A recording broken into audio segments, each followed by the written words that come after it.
say Egypt has it all. Why do we say this? Simply, whenever you are looking for a destination for your vacation, the most important part is how to satisfy all members of the family. Some people are looking for historical sites, some other people are just looking for entertainment and recreational tourism. But in Egypt, each destination has it all. Today, we are in Sharm el-Sheikh, of course, one of the most beautiful sites located on the Red Sea, very famous for its water sports activities and also the aquamarine life. But still, if you want to visit a museum to learn more about Egypt, this is available because now we have Sharm el-Sheikh Museum. We're going to find out more about this museum and more about the masterpieces displayed inside.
Sharm el-Sheikh Museum extends over an area of 191,000 square meters.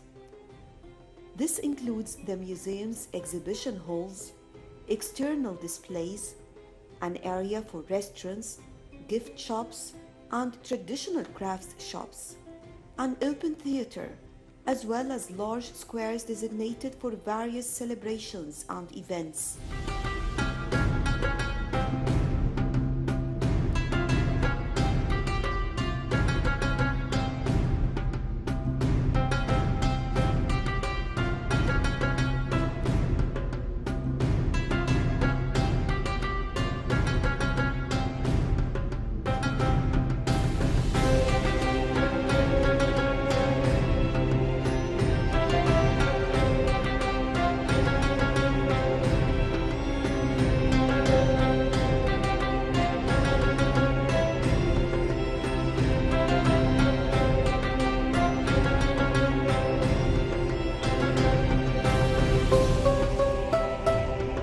The museum is not only a historic destination, but a cultural hub, including a wide range of services.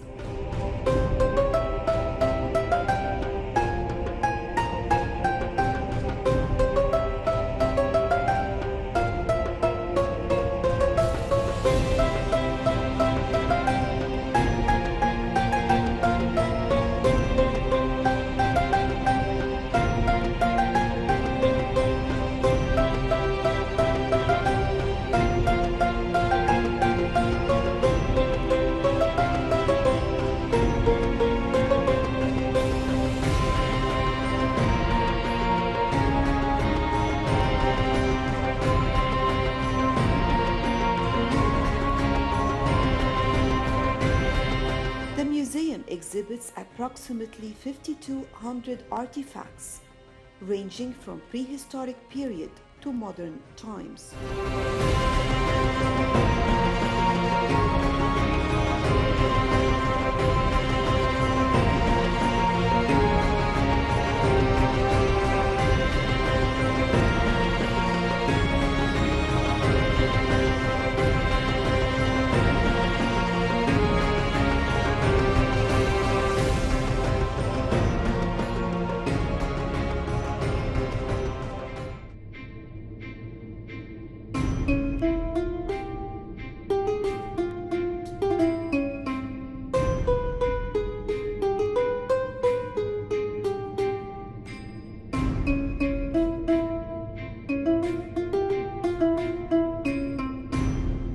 It also covers the rich urban and tribal heritage of the vast Sinai region.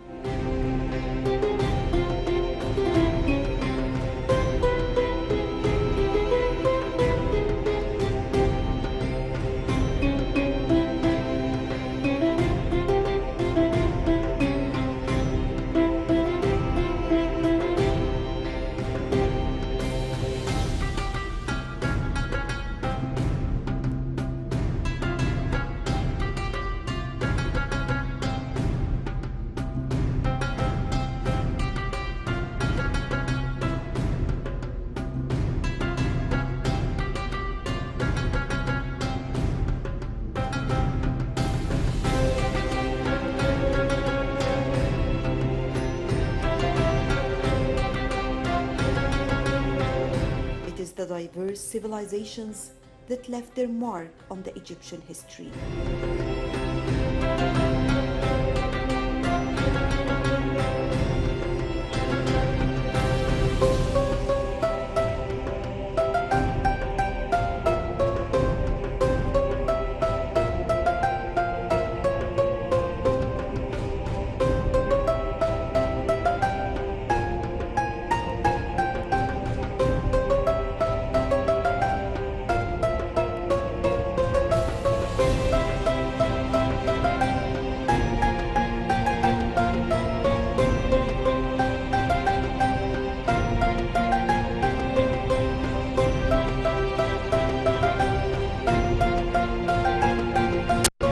It also reflects the cultural integration between Egyptians and other civilizations, and the crucial role of Egypt as the cradle of all civilizations.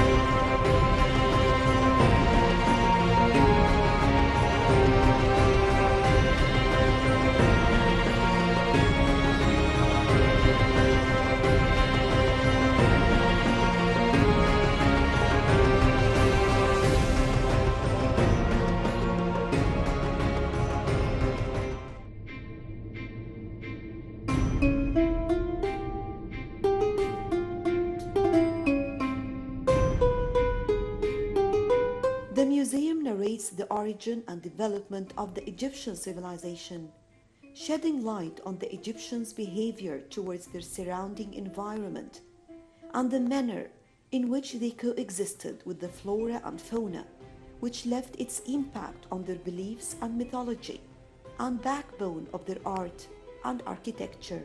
And now, it is time to move around some different historical periods.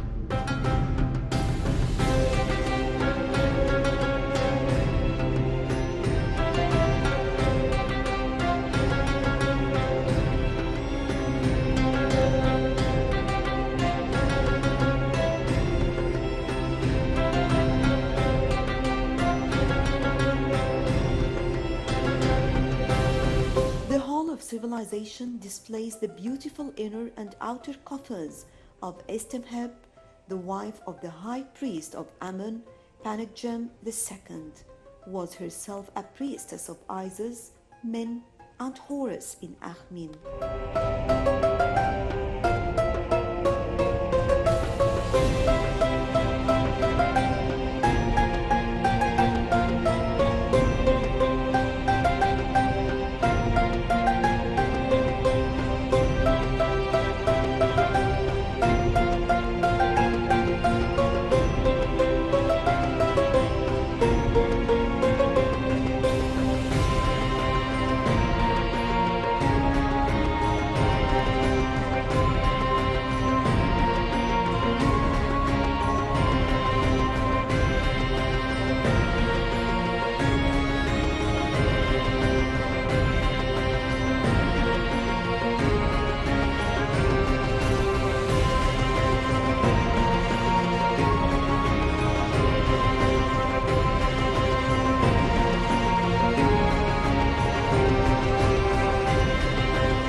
Now we are starting our tour inside the Sharm el-Sheikh Museum, and I will start by this, the entrance part, and here we'll bring you more about the 18th dynasty. It is the New Kingdom. So I would like to know from you more about the New Kingdom, and what do we have here in this hall?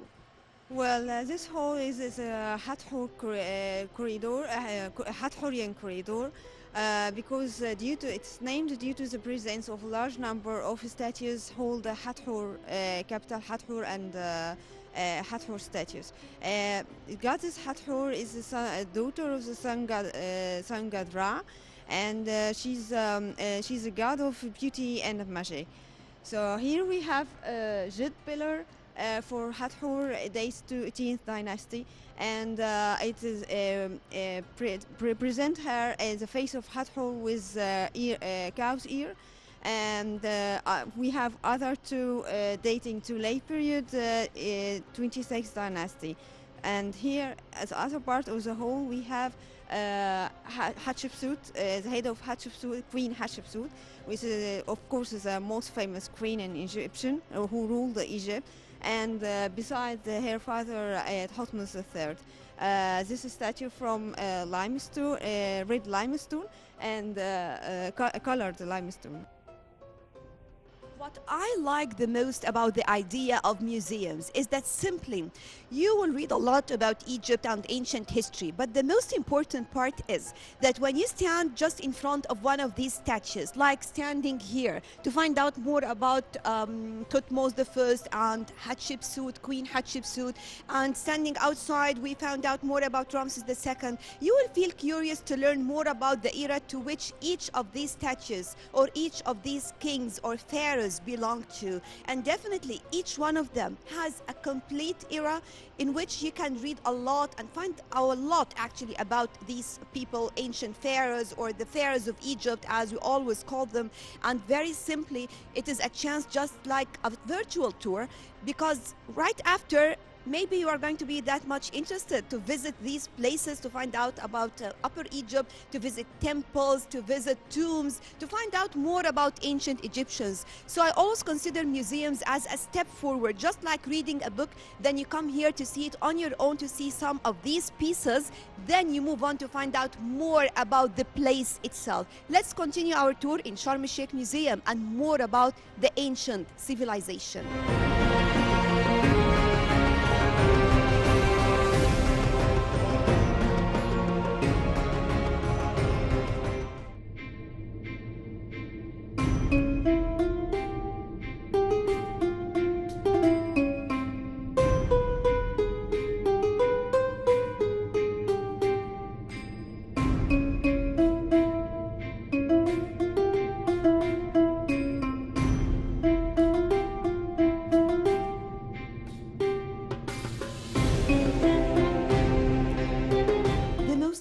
important pieces included in this hall is the priestess of the deity Isis and the deities Min and Horus in Akhmin from the 21st dynasty, which was found in the Deir el-Bahari Cache canopic pot boxes, a set of pots and cosmetics, the head of Queen Hatshepsut, which was found in the mortuary temple of Hatshepsut in 1926, a group of Tanagra statues of women in different clothes and styles, and also a group of Sinai heritage.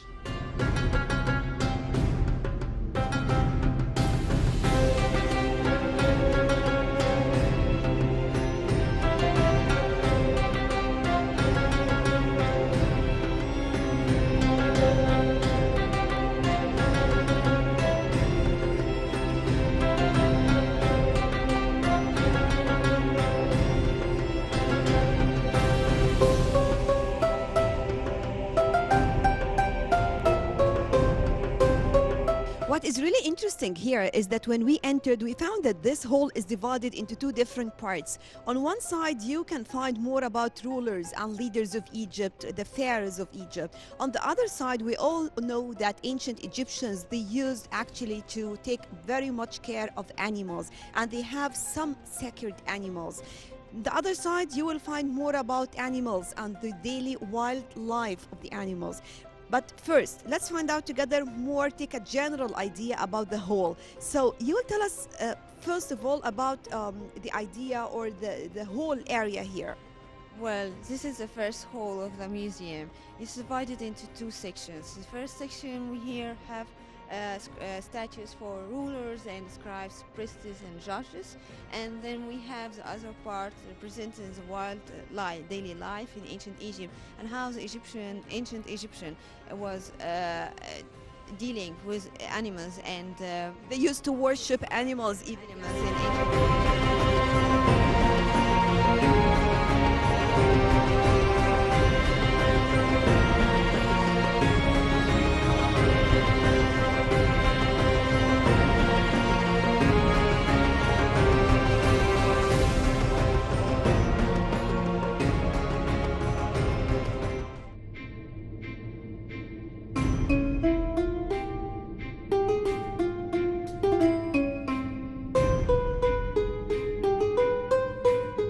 Moving on to the Hathorian corridor. But first, let's find out together why do they call it Hathorian corridor. Well, it is clear that it took the name due to the large number of pieces it displays, belonging to goddess Hathor, along with some statues of the kings Thutmose I, Hatshepsut, and Nectanebo, Ramses II, and Ramses III.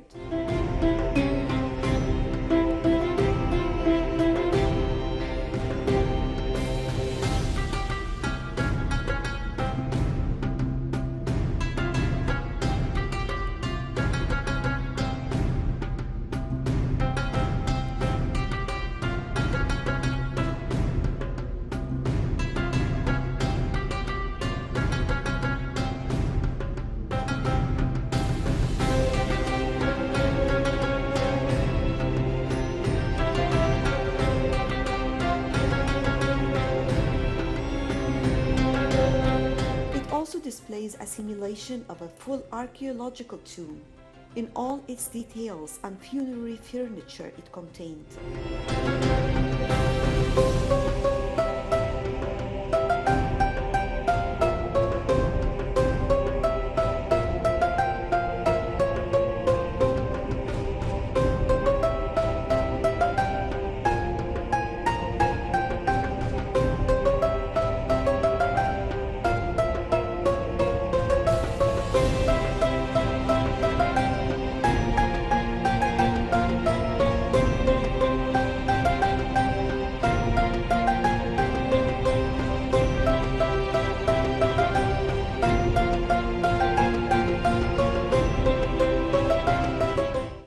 Egyptians had a true passion and interest in their surrounding environment, along with all the fauna associated with it, like hawks, ibis, baboons, rams, dogs, crocodiles, and more. Of course, in addition to a wide range of splendid bird speeches.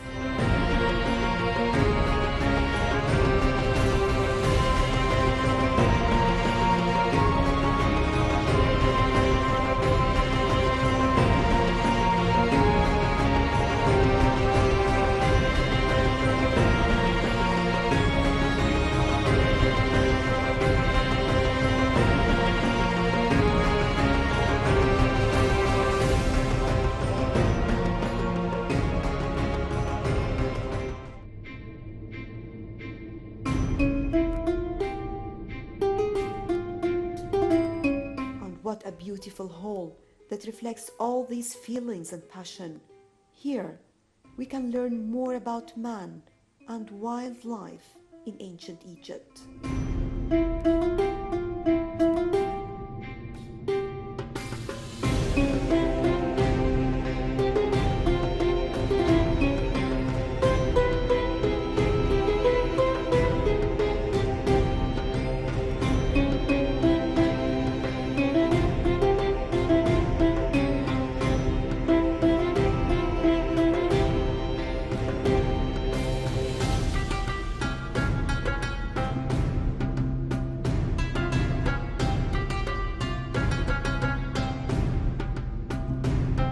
Ancient Egyptians were very much interested in science, sports, industries, and crafts that characterized them, presence in his family and his family life.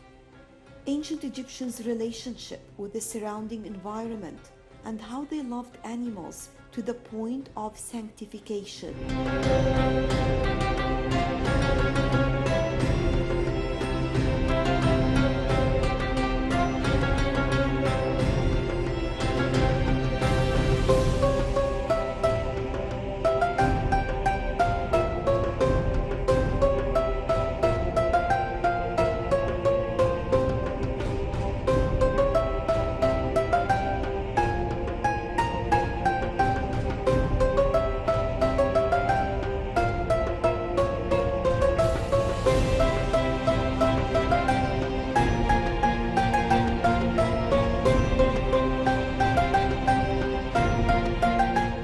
Mummified animals produced from the excavations of Saqqara, such as cats and scarabs, are displayed in the Grand Hall, as well as baboons, crocodiles, and falcons in animal and human form.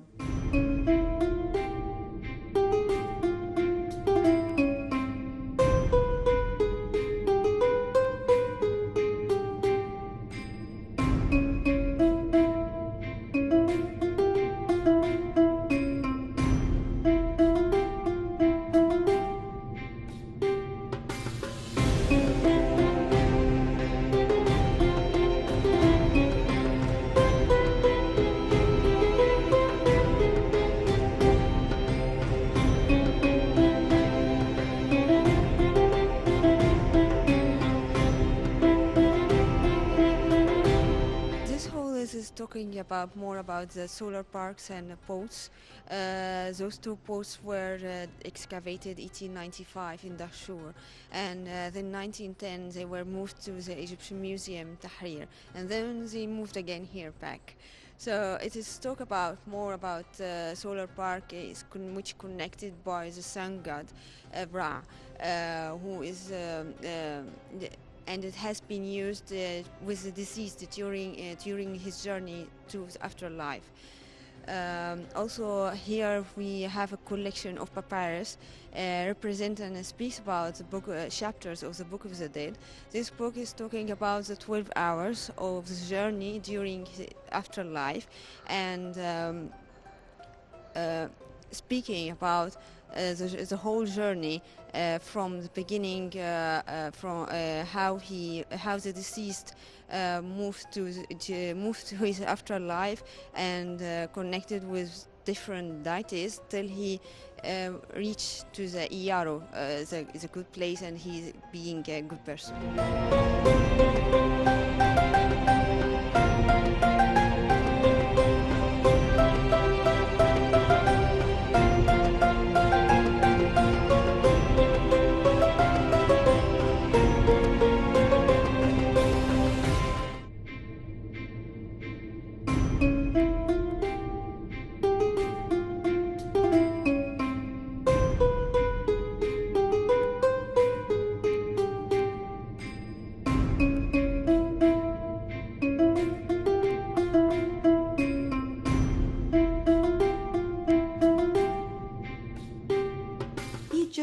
exceptional geographical location between continents of the ancient world and its strategic position on the main trade routes has had a great impact regarding its influence and tolerance towards outside cultures.